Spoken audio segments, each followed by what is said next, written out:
শুভঙ্কর, হ্যাঁ বলছি 100 টাকা ভাঙিয়ে দাও তো। আমার তাড়াতাড়ি আছে, 100 টাকা ভাঙিয়ে দাও। দিচ্ছি, দাও দাও দাও, ভাঙিয়ে দাও।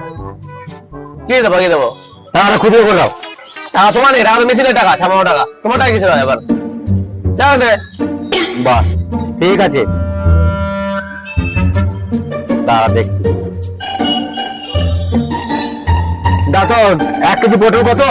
50 টাকা। দাও, ওজন করো। 500 হচ্ছে কত?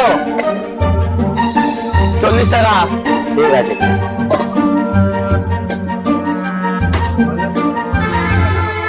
বাঁধা কত? 50 টাকা পিস। ঠিক আছে, দুটো নিলাম।